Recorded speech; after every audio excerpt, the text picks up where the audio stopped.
శ్రీ సాయినాథాయ నమః. శ్రీ సాయి సచ్చరిత్రము 32వ అధ్యాయం. గురుని దైవమును వెతుకుట, ఉపవాసము నామోదింపుకుంటుట. ఈ అధ్యాయంలో హేమంత్ పంత్ 2 విషయములను వర్ణించాను. బాబా తన గురువును అడవిలో ఎట్లు కలిశాను, వారి ద్వారా దైవమును ఎట్లు కనెను, గోఖలే గారి భార్య 3 రోజులు ఉపవసింప నిశ్చయించుకొనగా ఆమెచే బాబా ఎట్లు ఉపవాస దీక్ష మాన్పించాను. ప్రారంభమున హేమంత్ పంత్ సంసారమును అశ్వత్థ వృక్షముతో పోల్చుచు గీతలో చెప్పిన ప్రకారము దాని వ్రేళ్లు పైన, కొమ్మలు క్రింద కలవనెను. దాని కొమ్మలు క్రిందవైపు మీదవైపు కూడా వ్యాపించియున్నవి. అవి గుణములచే పోషింపబడుచున్నవి. దాని అంకురములు ఇంద్రియ విషయములు. దాని వ్రేళ్లు కర్మను చేయించుచు మానవ ప్రపంచము వరకు వ్యాపించియున్నవి. దాని స్వరూపము గాని, దాని ఆధారము గాని, దాని ఆద్యంతములు గాని ఈ లోకమున తెలియరావు. వైరాగ్యమును పదునైన కత్తితో ఈ బలమైన వ్రేళ్లుగల అశ్వత్థ వృక్షమును నరికి ఏ అతీత మార్గమును అనుసరించినా తిరిగి జన్మలేదో అట్టి దానిని అనుసరించవలను. అట్టి దారియందు నడుచుటకు దారిచూపు మంచి గురువు సహాయము మిక్కిలి అవసరము. ఒకడెంత పండితుడైనప్పటికీ, వేదాంగములను వాగుగా చదివినప్పటికీ తన గమ్యస్థానమునకు సురక్షితముగా పోలేడు. మార్గదర్శియుండి సహాయపడి సరైన దారి చూపినచో మార్గములో ఉన్న గోతుల నుండి, అడవి మృగముల నుండి తప్పించుకొని సుగమముగా పయనించును. ఈ విషయంలో బాబా అనుభవము బాబాయే స్వయముగా చెప్పాను. ఇది మిక్కిలి చిత్రమైనది. దీని ప్రకారము జాగ్రత్తగా నడుచుకున్నచో నమ్మకము, భక్తి, మోక్షము ప్రాప్తించును. అన్వేషణము. ఒకానొకప్పుడు మేము 4 మత గ్రంథములు చదువుచు ఆ జ్ఞానముతో బ్రహ్మము నైజము గూర్చి తర్కించ మొదలెడితిమి. మాలో ఒకడు ఆత్మను ఆత్మచే ఉద్ధరించవలను గాని ఇతరులపై ఆధారపడరాదు అనెను. అందుకు 2వ వాడు, మనస్సును స్వాధీనమందుంచుకున్నవాడే ధన్యుడనియు, మనము ఆలోచనల నుండి, భావముల నుండి ముక్తులమైనచో మనకంటే వేరైనది ఈ ప్రపంచములో మరేదీయూ లేదని చెప్పాను. 3వ వాడు, దృశ్య ప్రపంచము సదా పరిణామశీలమైనదనియు, నిరాకారమే శాశ్వతమైనదనియు, కావున సత్యాసత్య విచక్షణ అవసరమనియు చెప్పాను.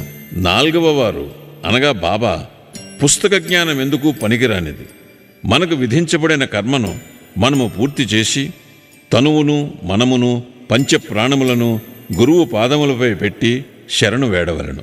గురువే దైవము, సర్వమునా వ్యాపించినవాడు. ఇట్టి ప్రత్యయం ఏర్పడుటకు దృఢమైన అంతులేని నమ్మకము అవసరము అనెను.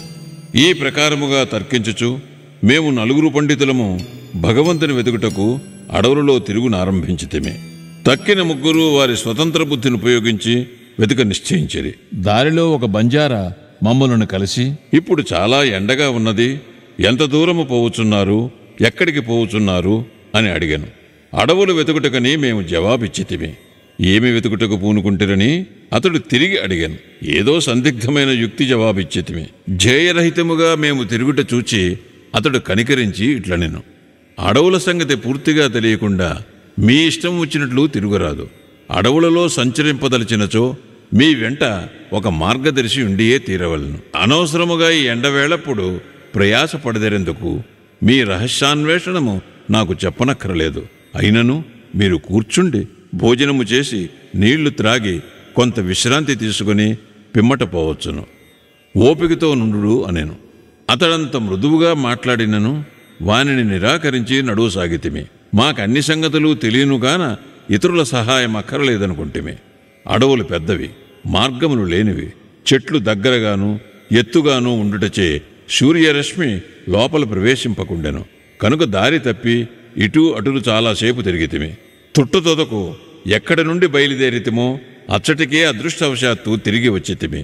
బంజారా తిరిగి కలుసుకొని ఇట్లనెను, మీ తెలివితేటలపై ఆధారపడి మీరు దారి తప్పితరి. చిన్నదానికి గాని పెద్దదానికి గాని సరైన మార్గము చూపుటకు ఒక మార్గదర్శి ఉండియే తీరవలను. ఉత్తకడుపుతో అన్వేషణము జయప్రదము కాదు. భగవంతుడు సంకల్పించినదే మనకు దారిలో ఎవ్వరూ కలియరు. పెట్టిన భోజనము వద్దనకుడు, వడ్డించిన విస్తరణి త్రోసివేయకుడు, భోజన పదార్థములర్పించుట శుభసూచకము. ఇట్లనుచు తిరిగి మమ్ములను ప్రశాంతముగా భోజనము చేయమని బతిమాలెను. నా మిత్రులు 3 ఆ మాటలను లక్ష్యపెట్టక భోజనము చేయకుండా ప్రయాణము సాగించేరి. వారి హఠము ఆ విధముగా నుండెను. నేను మాత్రము ఆకలితోనూ దాహముతోనూ ఉంటిని. బంజారా చూపిన అసామాన్యమైన ప్రేమకు లొంగిపోతిని. మేమెంతో తెలివైన వారిమనుకుంటిమి కాని దయాదాక్షిణ్యములకు దూరమైతిమి. బంజారా చదువుకున్నవాడు కాడు, యోగ్యతలు లేనివాడు, తక్కువ జాతివాడు. కాని వాని హృదయము ప్రేమమయము. భోజనము చేయమని మమ్ములను అడిగెను. ఈ విధముగా ఫలాపేక్ష లేకుండా ఎవరైతే ఇతరులను ప్రేమించెదరో వారు నిజముగా నాగరికులని ఎంచి వాని ఆతిథ్యము ఆమోదించుటే జ్ఞానమునకు ప్రథమ సోపానమని అనుకుంటుని. మిక్కిలి మర్యాదతో అతడు పెట్టిన భోజనము నేను తిని నీళ్లు త్రాగి తిని. ఏమి ఆశ్చర్యము! వెంటనే మా గురువుగారు వచ్చి మా ఎదుట నిలిచిరి. వారడుగుటచే జరిగిన వృత్తాంతమంతయు విశదపరిచితిని. అప్పుడు వారు, నాతో వచ్చుటకు ఇష్టపడదరా? మీకు కావలసినదేదో నేను చూపెదను. నాయందు విశ్వాసమున్న వారికే జయము కలుగును అనిరి. తక్కిన వారు వారి మాటలకు సమ్మతింపక ఎక్కడికో పోయిరి. నేను మాత్రము వారికి గౌరవపూర్వకముగా నమస్కరించి వారి ఆజ్ఞకు లోబడితిని. అంతటా వారు నన్నొక బావి వద్దకు తీసుకుని పోయిరి. నా కాళ్లను తాడుతో కట్టి నన్ను తలక్రిందులుగా ఒక చెట్టుకు కట్టి బావిలో నీళ్లకు 3 అడుగుల మీదుగా నన్ను వేలాడదీసిరి. నా చేతులతో గాని నోటితో గాని నీళ్లను అందుకునలేకుంటిని. నన్ను ఈ విధముగా వేలాడగట్టి వారు ఎచ్చటికో పోయిరి. 4-5 గంటల తరువాత వారు మరల వచ్చి నన్ను బావిలో నుంచి బయటికి తీసి ఎట్లుంటివని అడిగిరి. ఆనందములో మునిగియుంటిని. నేను పొందిన ఆనందమును నా వంటి మూర్ఖుడెట్లు వర్ణించగలడు అని జవాబిచ్చితిని. దీనిని విని గురువుగారు మిక్కిలి సంతృష్టి చెందిరి. నన్ను దగ్గరకు చేరదీసి నా వీపును తమ చేతులతో తట్టి నన్ను వారి వద్ద నుంచుకునిరి. తల్లిపక్షి పిల్లపక్షులను జాగ్రత్తగా చూచుకున్నట్లు నన్ను వారు కాపాడిరి. నన్ను తమ బడిలో చేర్చుకునిరి. అది చాలా అందమైన బడి. అక్కడ నేను నా తల్లిదండ్రులను మరచితిని. నా అభిమానమంతయు తొలగెను.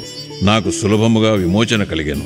గురువుగారి మెడను కౌగిలించుకొని వారిని తదేక దృష్టితో ఎల్లప్పుడూ చూచుచుండవలనని అనిపించినది. వారి ప్రతిబింబము నా కనుపాపలందు నిలువునప్పుడు నాకు కనులు లేకుండాటే మేలనిపించడిది. అది అటువంటి బడి. అందులో ప్రవేశించిన వారు ఎవరునూ రిక్తహస్తములతో బయటికి రారు. నా గురువే నాకు సమస్తముగా తోచుచుండెను.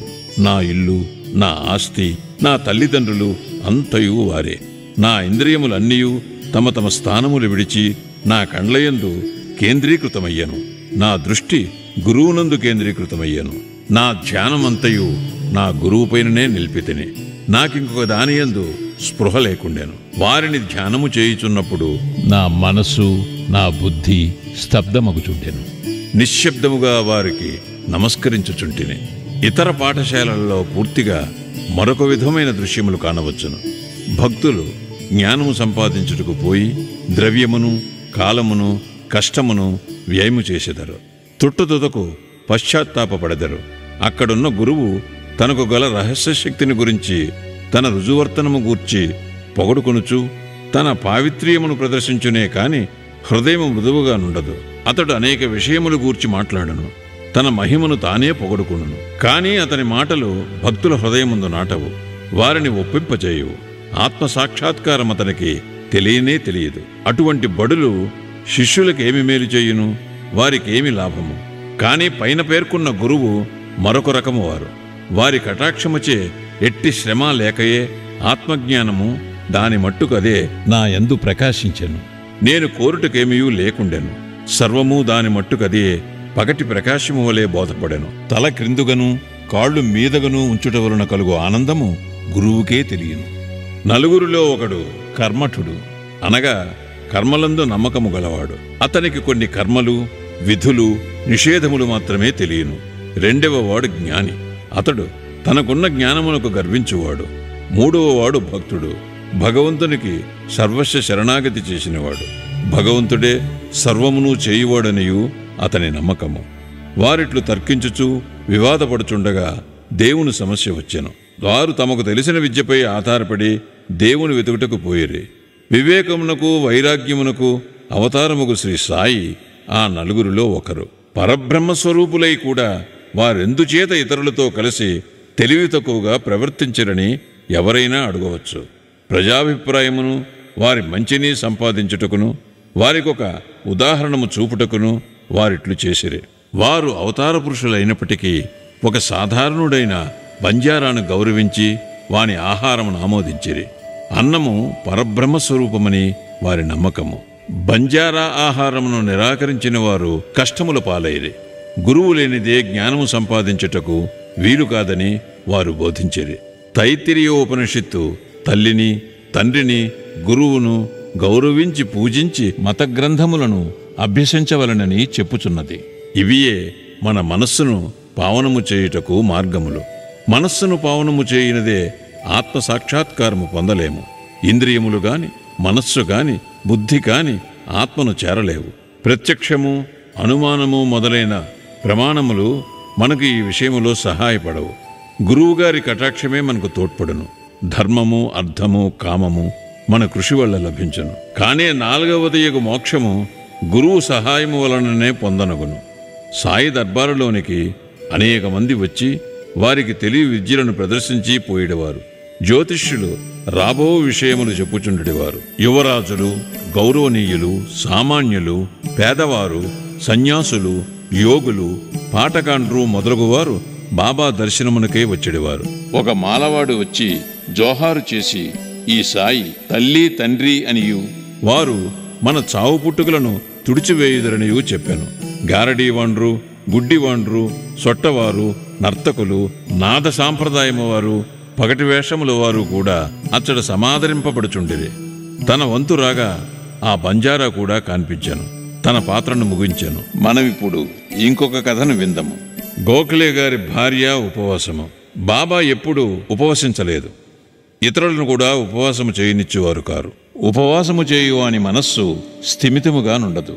అట్టివాడు పరమార్థమెట్లు సాధించును? ఉత్తకడుపుతో దేవుని చూడలేము. మొట్టమొదట ఆత్మను శాంతింపచేయవలను. కడుపులో తడి కలుగు చేయు ఆహారము గాని, పౌష్టిక శక్తి గాని లేనప్పుడు భగవంతుని ఏ కండ్లతో చూడగలము? ఏ నాలుగుతో పొగడగలము? ఏ చెవులతో వానిని వినగలము?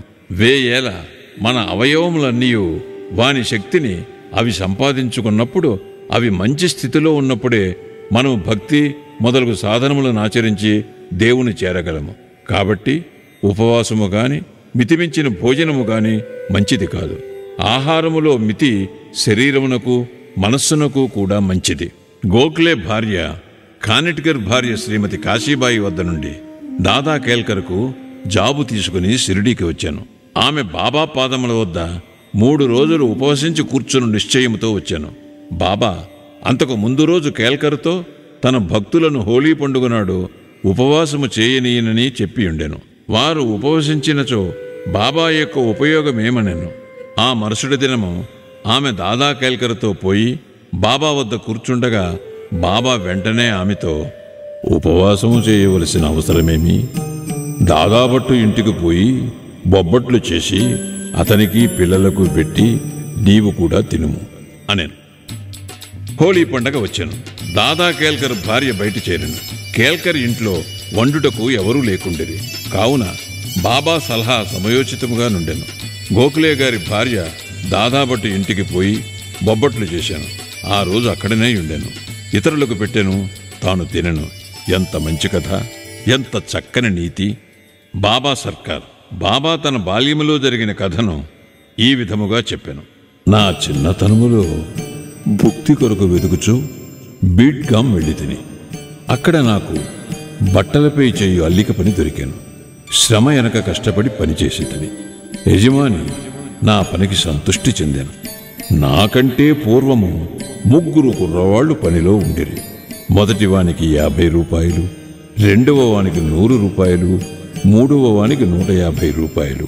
నాకీ 3 మొత్తములకు రెండింతలు అనగా 600 రూపాయలు జీతమిచ్చాను.